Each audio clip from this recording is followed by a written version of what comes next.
வணக்கம் நண்பர்களே, இது உங்கள் தி சென்ஸ்பியர். இன்னைக்கு தந்தையர் தினத்தை முன்னிட்டு ஒரு சின்ன விஷயம் பேசலாம். உங்க வாழ்க்கையில முதல் ஹீரோ யாருன்னு கேட்டா பல பேரோட பதில் அப்பா தான் இருக்கும். சின்ன வயசுல நம்ம கைய பிடிச்சு நடக்க கத்து கொடுத்தவர் அப்பா. சைக்கிள் ஓட்ட கற்றுக் கொடுத்தவர் அப்பா.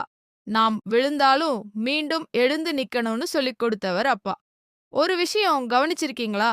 அப்பாக்கள் தங்களோட அன்ப அதிகமா வார்த்தைகள்ல சொல்ல மாட்டாங்க. ஆனா நம்ம வீட்டுக்கு லேட்டா வந்தா எங்க இருக்கன்னு கேட்பாங்க. சாப்பிடாம இருந்தா சாப்பிட்டியான்னு கேட்பாங்க. நமக்கு ஏதாவது பிரச்சனைனா அதை எப்படி சரி பண்ணலாம்னு யோசிப்பாங்க. அதுதான் அப்பாவோட அன்பு. நமக்காக எவ்வளோ கஷ்டம் வந்தாலும் அதை வெளியில் காட்டாம குடும்பத்துக்காக உழைக்கிறவர் அப்பா.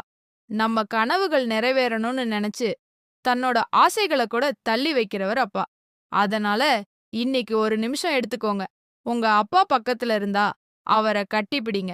தொலைவில் இருந்தா ஒரு ஃபோன் பண்ணுங்க. ஒரே ஒரு வார்த்தை சொல்லுங்க, அப்பா, எல்லாத்துக்கும் நன்றி. அந்த ஒரு வார்த்தை அவர்களுக்கு பெரிய சந்தோஷத்தை கொடுக்கும். அனைத்து அப்பாக்களுக்கும் இனிய தந்தையர் தின நல்வாழ்த்துக்கள்.